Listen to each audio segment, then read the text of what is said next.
Hello, hello, hello, and thank you for joining me today for our webinar. It is called How to Start Your Own Business. I am Coach Susan, and I appreciate you joining us today.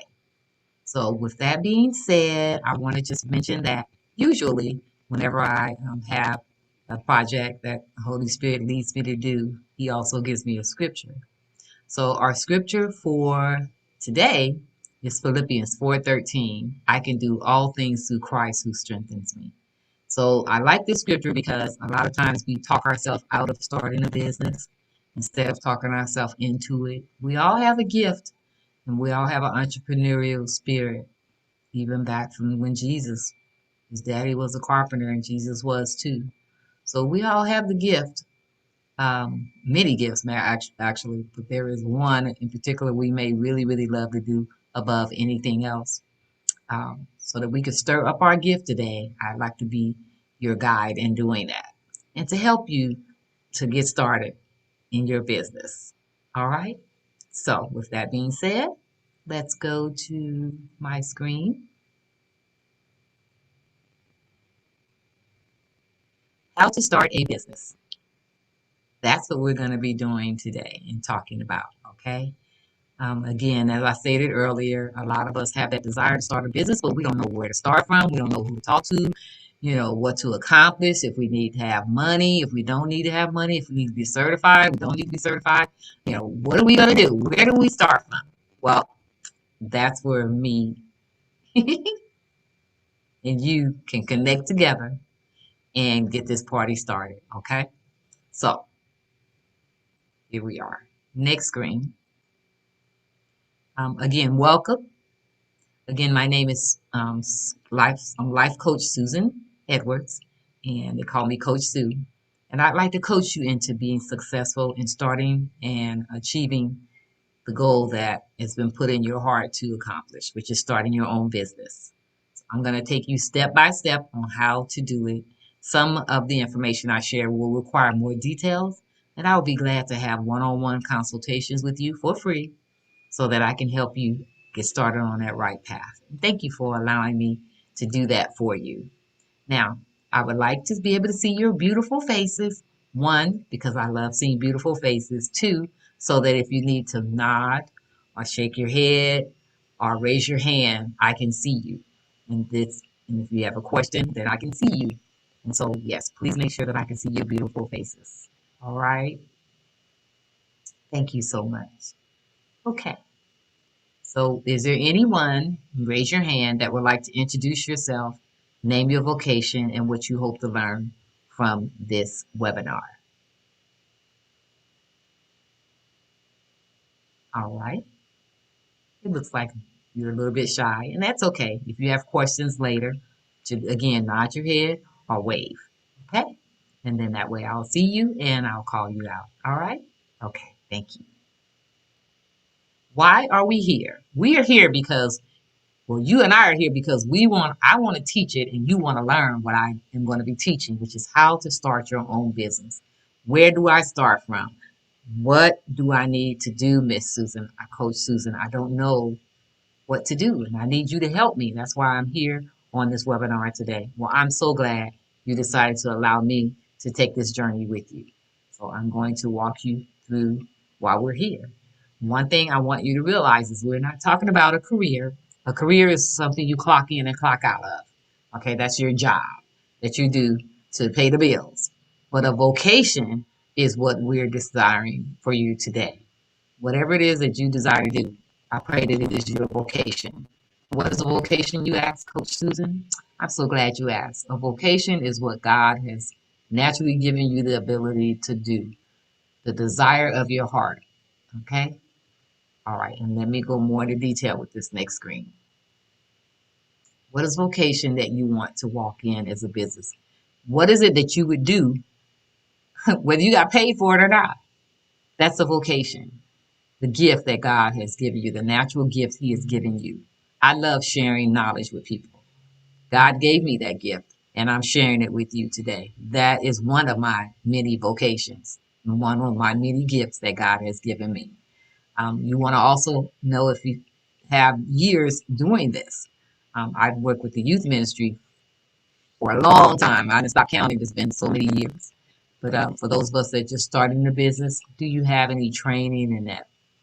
I know God equips us, but do you have any work experience in it or volunteer experience in it? A lot of times we can accumulate years by volunteering to do something that we love doing. We may cannot get hired for it at the time, but we can volunteer to do it so we can accumulate that knowledge. Remember, knowledge equals years. So if you've been studying and reading up on this and Googling and YouTubing to figure out, to how to do that particular vocation that you want to do, then you count those as years, okay, as far as how much time you've invested in educating yourself. The next thing you want to know is is it required that you have a degree or certification or some type of document saying that you can do this particular type of vocation? Well, a lot of things that God puts in us, a lot of gifts He put in us, don't require a degree, don't require certification, don't require documentation.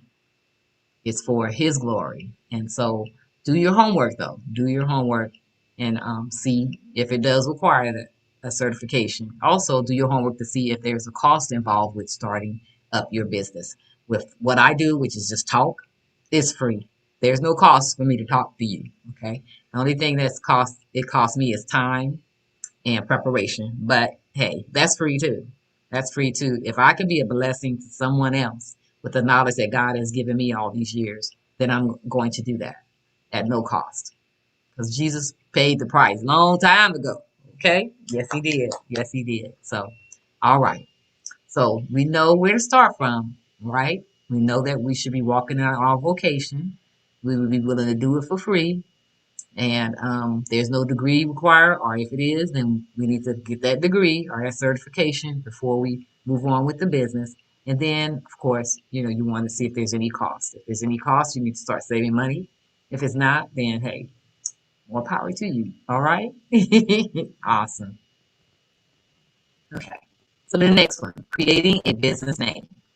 What type of service will you be offering? When you think about the business name, think about, what you're going to be doing, what vocation. I talked to the client earlier. She's going to be a dog groomer.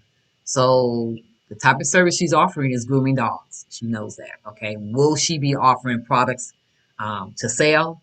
Then she might possibly have shampoo that she would like to sell to them to keep the maintenance on their dog until they come back to have her groom them again. So you want to decide, what type of service you're offering in reference to your vocation and if you're going to be selling any products. If you're going to be selling products, then you want to do your research to see how much it's going to cost. Can you get them wholesale? Can you get them in bulk? Can you get them retail? And so start to accumulate those products that you will be able to turn over. Okay. Also, you want to see how you're going to be, what entity you're going to set your business up under. Is it going to be a sole proprietorship? Is it going to be partnership, LLC, corporation, nonprofit? How are you going to set your business up as far as an entity? Now, these particular entities, I can go more into detail with you one-on-one. I'm just going to kind of span over it during this webinar, but to get more details and go more in depth with it to decide what's best for you, I would love to have a one-on-one with you. So you can send that to my email address. It's right above my head. Say, yeah, I want to talk with you one-on-one. I'll be glad to assist you with that. Okay, but for time's sake with this webinar, and I don't want to hold you too long, I'm just going to kind of just scan over it. Okay. You want to write down three business names that you feel in your heart you would love to have. Now, one thing I was sharing with my client earlier is you want to do something that's catchy. You want to name it a business that's catchy. Um, and depending on what type of business it is, it could be something crazy, it could be something sarcastic, it could be something funny, or it could be something serious. My business name is Edwards Business Group. It's serious. It's letting you know that I take care of business. Okay. It's named after me and it's simple. Once you get to know me, you'll find out I'm not so simple. I'm kind of crazy and off the chain, but for my namesake and for it to be easy to remember for me to share with others, that's the name that God gave me to have. So, and with that, with the business group, that does not limit me. It's limitless as far as what I can do. I can pretty much talk to you about any type of business that I have knowledge of. Okay. And I mean, I can host pageants. I can do talent shows. I can host parties. I can host events. I can do webinars. I can do YouTube. I can do encouragement. I can do public speaking under the umbrella of Edwards Business Group. So mine is an LLC, and so it's limited liability. I've chosen that one just because I wanted to have that extra name on the end of it.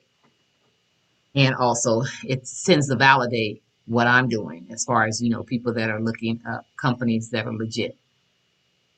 Now, I could have did sole proprietorship, but again, I chose not to. I wanted to take it a step further, just an inkling further, and do limited liability corporation. So I wanted to have that corporate name behind my business. So again, you would have to determine what's best for you. Okay. So once you come up with those three names, ask some people, ask some family members, some friends, say, okay, these are the three names I'm thinking about, and then get their point, get their interjection. With the client I was talking to earlier, again, she's going to be a dog groomer, so I told her, imagine your name, your logo, and your name of your business on the back of your van when clients or potential clients are driving behind you. What do you want to reflect to them so that they remember your name and who you are and what you do incorporated in that name? So you want to be something that's snappy and jazzy. And she said she had seen a van and she took a picture of it that had their logo on the back of their name. And I said, do you remember the name of the company? She's like, no, I don't remember. I said, so that, so what does that tell you? Whatever name that they had, it wasn't catchy enough for a person to remember and say, oh, that's so cute. I'll never forget that name. So when you're thinking about your name for your business, you want it to be something that people will remember and they relate it to you and what you do as far as your vocation. Okay. So once you come up with that name, you want to go to the Secretary of State website in your state that you reside in, and you want to go on there to do a business name search. So important to do. So important to do. It's a must. So you want to go on there to see who else has that name, if anyone else has that name. Now, if they do not have that name, then hallelujah. To God be the glory. But if someone has that name, then you're going to have to come up with another name. Now, one little trick that I can tell you, though, however, is you can add something to the end of your name that you've chosen or something to the front of it to just differentiate between your name and the name that the people are using. So that way it doesn't lock you in and say, oh, man, I'm going to choose a whole nother name. No, you could add something real simple, like say if I seen the business at Edwards Business Group, then I name mine Edwards Business Group LLC. I can use that. I can do that. You could do that as well. Remember, it's just that whatever your name is that you choose has to be a name, that's not being already used under the Secretary of State. So you can change it if you really stuck with that name that you want to use. Just add something to the front or the back or even the middle of it to switch it up. So that way now the search says no one has that name, and then you can use that one. Okay. Now, congratulations. You now have a name for your business. Woo! All right. Okay. Awesome. So now we're ready for the next phase. And I just want to pause right here to see if anyone has any questions. If so, raise your hand. And if you do not, we'll continue to move forward.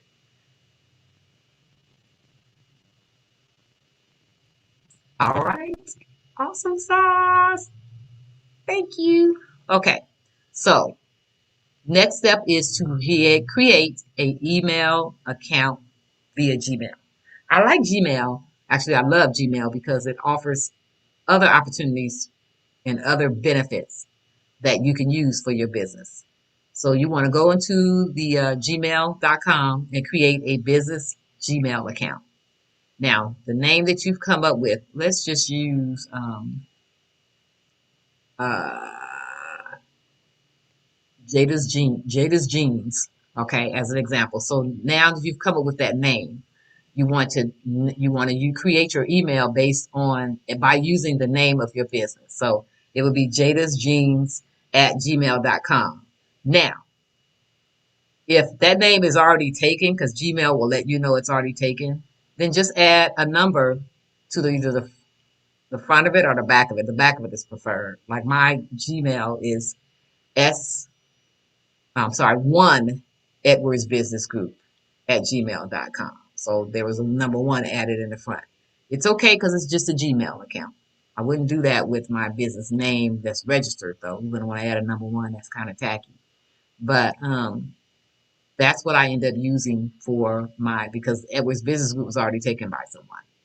So I put the one in the front and made it unique, and now it's mine. So you want to incorporate the business name in your business Gmail account. And you can also use acronyms. So I could have just did EBG1 at gmail.com, but I chose not to. Okay. Another great advantage that Gmail has is you can create a Google phone number, a free Google phone number through Gmail. So once you set up your Gmail account, you would go into the contents, and it's got all these different boxes, icons in there of all the things that you could do up under Gmail. So one of them is a phone number. So you can do a Google phone number that you would use for your business. I really, really recommend that you do this. Do not use your personal cell phone. Do not use your personal home phone number. And what happens is when you create this phone number and you give it out as your business number, when the person calls that business number, it's going to ring right to your cell phone. Yeah, it's going to ring to your cell phone. So they are using that, but Google, Gmail sends that phone call to you. Now, another plus to that is if you don't answer, you're not able to answer, then when they leave their voicemail, because the voicemail will pick up, when they leave the voicemail, it's going to send a it's going to send a text through the business Gmail account. So if you're not able to go in and call, or you don't have to call to check your voicemail, you just go to your business email, and on your business email, it'll have typed in captions what the person said on their voicemail. Love it, love it, love it, especially if you're in a meeting and you really, can't take any calls, but you can at least check your emails. You can go to your business Gmail account and boom, typed in there is, hi, this is Lucy, and I just want to know if you can groom my dog on Thursday at 4. So when you have opportunity, you can call Lucy back or you can email Lucy. Okay. All right. So these are just all available and they're free. Okay. A lot of what I'm recommending you is free. There's only one thing that's going to cost you doing this webinar, and we'll get to that in a minute. But everything so far that I've shared with you, or two things that are going to cost you, everything I've shared with you thus far is free. Okay. So yes, you must have a business email address. You should, because when you when you put your information on an application or whatever the case may be, they're going to ask you have a Gmail account. I recommend, highly recommend, and you'll hear me say this several times, do not use your personal information for your business. Do not use your personal information for your business. You need a Gmail account, you need a business name, and there's a couple other things you're going to need under the business umbrella as we move forward. Okay? Awesome. Okay. What will my address be? All right. So you're going to need an address. So you've got a business name, you've got a business Gmail, you've got a business phone number. Now you need a business address. Now, most people that are starting off a business are maybe starting at home. Do not use your home address. So, with that being said, you want to go to the UPS store. I recommend them because that's who I'm with, number one, but because they give good service. Don't go to the post office because the post office does not give you an address that appears physical. It gives you an address that lets them know it's the post office. So when you use UPS, as you'll see back there, right there, there's mailboxes back there, different sizes. If you're not expecting a lot of mail packages, you just get a minimal size. I just got a small one for small letters if they come. And of course, if it's big letters, UPS will hold it for you. And so, and then what they do too, which is really cool, is they email you, or I'm sorry, text you and email you when you get anything in the mailbox. So therefore, you're not having to go to that box every day and check your mail. They will send you the information via text saying, hey, you have mail. So really, really cool. Saves you on gas. You don't have to be going there every day looking at the empty box. So the main reason I'm suggesting this one is because UPS gives you an address that you can use as a physical address. Okay. So say for instance, the physical address of UPS is 909 Eagles Landing, Cypress, Georgia, da da da da da. Okay. So the only thing that would be added to that address is you would put suite 803. So 803 is actually your PO box number. So you wouldn't put PO box 803. You would put suite number or building number 803. So what that does is that makes it appear to be a physical address, but it's actually your mailing address slash physical address. And it's totally legit. Love it, love it, love it.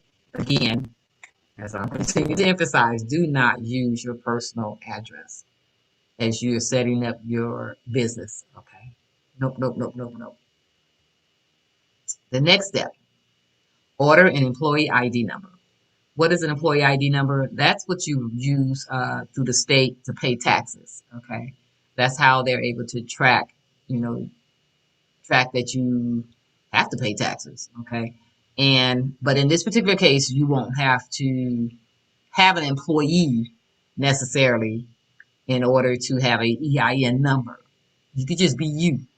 Okay. But the thing is, you want to get an EIN number. Why? Because you don't want to use your social security number.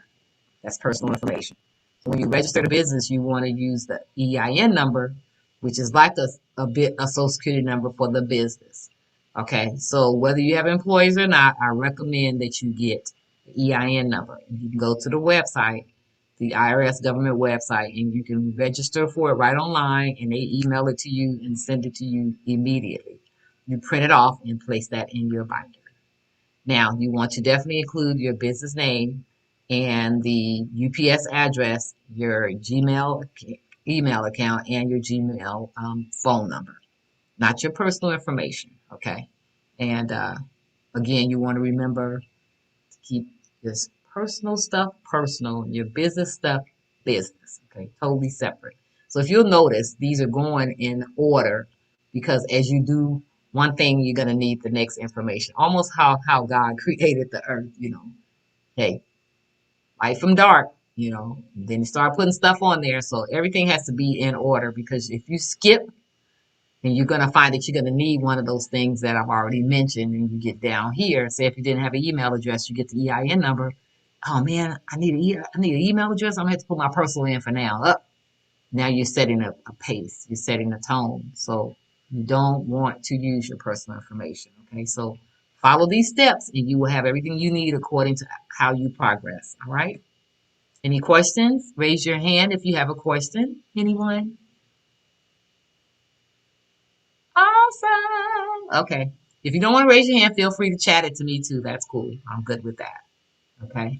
All right. So the next thing, register your business name with the state of, or I'm sorry, the Secretary of State.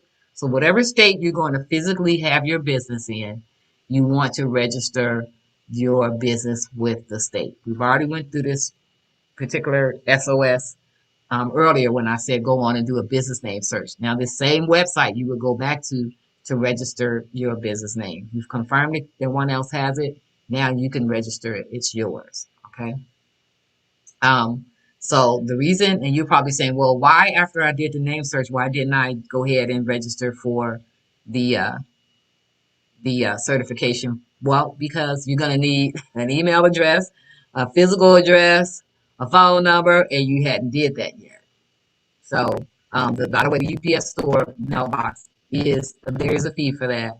And then there's a fee for this form here. Okay. And it's based on your state. So the boxes range anywhere from $50 every 3 months to possibly $100.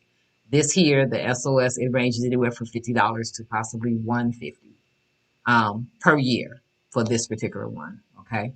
So now keep in mind, if you're a sole proprietorship, you don't need to do this. Okay. And I'll tell you what's up with the sole proprietorship on the next screen. But if you have and then if you have a 501c, you have to wait until you get the 501c registered and approved before you do the business name with the SOS. Okay. The other entities that we talked about earlier, you can go ahead and register your business name through the Secretary of State and you pay the fee. And then they will evaluate it, make sure you're legit, everything looks good, and then they'll email you or mail you. I think my state did both. The certification saying that you're a legit business. Okay, and you'll need that momentarily. I'll tell you about that. Okay, so now that we've registered our business name, we've got our certification. The next step, if you are going back to sole proprietorship, if you're a sole proprietorship, you don't need to do the Secretary of State, but you will need to go ahead and get the EIN, and then you need to go to the city that you got your physical address in and register with them to get a business license to do business in that city. Okay. The reason being, the city won't save tax money. Okay. So you want to go ahead and register. And if you don't, bring in any income, then you just send a report. You send it in quarterly as far as what your income was, and it'll calculate how much you need to pay in taxes each quarter. Okay. And then you should complete all of the other tasks listed in the previous slide. So if you're a sole proprietorship, you still want to do your Gmail, you still want to do your phone number, you still want to get the mailbox, you still want to do those things along with your sole proprietorship.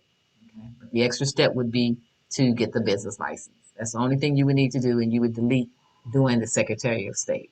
Okay? Awesome, awesome. The next step would be to open a business bank account. Woo! Now remember I said there's some forms you're going to need. So you're going to need the EIN number. See, you're going to need the SOS form, the Secretary of State's form. You're going to need your ID and initial deposit. Now, naturally, of course, you're going to need the address, your email address, and your business phone number. We already did those. So don't come up with the name for your business and go down and open a business bank account because they're going to reject you if you don't have these documentation. Okay. Now, you can do if you sole proprietorship, you can go with just a business license. Okay. You won't need the business license and the EIN. You won't need the SOS. Okay. And so you're going to open up the checking account. So that way, any funds that come from your clients, you put into your checking account. However, you want to deduct whatever the percentage of taxes is in your state. You want to deduct that and put that into a business savings account. That way, when your taxes are due, your money's already in the savings account for your taxes. Okay, you want to keep that separate. So open a business checking, business savings, put your tax money in the savings, and then the rest of your money in the checking, and you use that to funnel through your assets. Through your expenses, through your business expenses. So what you need to purchase as far as supplies and any bills that you need to pay will be funneled through your business checking. Okay. Do not order any checks if you're just starting off. You don't want to order checks initially. You want to wait until your business starts to boom and you have a reason to write a check. But nowadays, don't too many people write checks, but they do use their debit card. So you're going to use your business debit card. Make sure you get one. So you use that to swipe and make purchases. And also, when the clients want to pay directly to your account, you already have that account open for them. The debit card is going to be advantageous for you because you do not have to write checks. When you open a business checking, they will give you some temporary checks. And if you have to write a check somewhere or provide an account number and a routing number, you use a check for that. Just void it out. Use that. But other than that, there's really no reason to have checks. You should be able to use your debit card to take care of your expenses. Okay? Remember that. Don't let the salesperson talk you into more than what you need. Okay? Do not. I used to work for a bank, and trust me, it is done. So don't fall for the okie doke, okay? All right. How to create my logo and social media pages. I love this particular information I'm going to share with you because I'm like a creative fanatic when it comes to the logos and social media backdrops and things like that. For instance, this backdrop I have behind me back here, I created that through this website I'm telling you about. It's called canva.com. You can create, flyers, business cards, letterhead, logos, all that through Canva for free. Yep, for free. Can you believe that?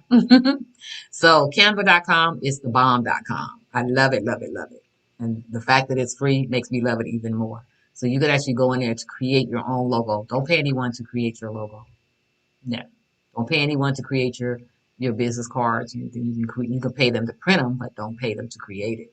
You come up with your own and then submit it, and then they can print them. Canva has a link where you can create it and then go to the link and order it, and then they print them and mail them to you. But it's your design. It's personal. And when they mail them to you, of course, you pay them a small fee for what you order. But you don't pay for your design. It's free. It's free. Now, they do have some options on there, suggestions you can use for a small fee. But why pay when you can do it for free, right? That's what I say. Okay. So you got to create a business page on social media. to market your business. You got to. That's the way to go right nowadays. It's not about mailing flyers or anything. No, everything's done on social media. So much is done on social media. So if you're not able to, especially if you're not able to afford commercials on TV or on the radio stations, that's the next step is to do social media. So they got Facebook, Instagram, Twitter, Snapchat, all that out there. My two favorites are Facebook and Instagram because they're owned by the same company. And so when I post something on my Facebook business page, it also automatically posts on my business Instagram page. So I'm only doing one post, but it's covering two social medias. Love it, love it, love it. So create uh, business Facebook, business Instagram, business Twitter, whatever you're going to use for your social media. Make sure you use the business name. Okay. So that way they can easily find you. Easily find you. So you say, yeah, go to my social media pages. I got pictures of my puppies on there. I got pictures of, the shampoos that I use, whatever your product is that you want them to see or your service that you're offering to them. Take pictures of it and post those on those pages. So it's free marketing. Free magic word. Love that word. So yeah. So definitely use Canva. It is phenomenal. It really is. Trust me. You would love it. Yeah, I love going in there, and I share with every client I come in contact with. Hey, and even if they're not clients, I'm like, girl, go to Canva.com. You're gonna love it once you get the little tweaks out. Oh, yeah, so much fun. So use that for your logos and for your social media pages. All right. Any questions? I pause. Yep. Any questions? You can put them through the chat with me. Okay. There's one there. She wants to know if she She wants to know if there's anyone or any way to take precautions to not be taken advantage of when it comes to payments. Okay, good question. Number one, do not take checks from clients. Do not. Do not take checks from clients. Do not accept checks. Um, Number two, you've got when you open up your account with your business account, you want to open up a Cash App account. Okay, so that way people could pay and directly transfer to your Cash App. They can also do Zelle. They can transfer money directly to your account from bank to bank via Zelle, which is a really good website to use to transfer money. So you don't have to worry about anyone finagling you or trying to get over with you. And then also there is a gadget, and I have it in the back room. I didn't bring it up here. But there's a little plug that you place in here. And on the other end of the plug is like a divider. It looks like a splice. And you can actually swipe your clients' cards through there. And so you would basically load up the app on your phone, put the plug in, swipe the card, put in the amount they're paying, and boom, it goes directly to your checking account. Love it, love it, love it. So you wouldn't have to reject anyone if they say, all I have is a card. Oh, great. Let me pull out my phone. Let me have your card. Beep, beep, beep, beep. All right. Money's in my account. Thank you so much. All right. Awesome. And also, I want to recommend that if you can, if you don't mind, and you just want to take the extra precaution, ask them to pay you up front. The client does not mind paying you up front. That's great. If they do mind, then you can have another conversation with them about other alternatives.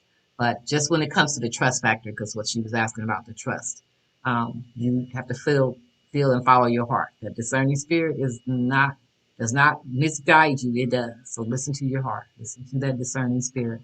Holy Spirit will let you know if this customer is going to be good for the money or not. Okay. Yes. Awesome. So any other questions? That was a good one. Thank you. Any other questions? All right. I'm going to stop sharing. So again, I want to thank you guys for tuning in today. Thank you so much. My email is right up there above. If you want to have one-on-one with me for free, I would be glad to coach you. And if there's anything else that you desire, any other information you desire to know, please give me email me, and I will be glad to reach out to you. Email me with your phone number so I can call you because that's how I would like to communicate once you send me that information. That would be preferred. And then list the best times to call so we can have that personal conversation. If you know of anyone else that would benefit from this video, please feel free to forward it to them and then share it. Get it out there. Post it on your website, post it on your social media pages. to let people know that Coach Susan is here to help them in reference to whatever desire that they have to start a business. And if they just want guidance in what to do with their life next, basically, kind of stuck in a rut. So, remember, I can do all things through Christ who strengthens me. So you can, and you will. Let me help you as well. Okay, help guide you and walk that journey with you. You are not alone. Okay, I need you to know that you are never alone. All right. Thank you so much again. I appreciate, you guys, and I pray that you have a blessed and awesome rest of the day and rest of the week, and that God continues to bless you and keep you. All right, so now I'm going to stop the live video.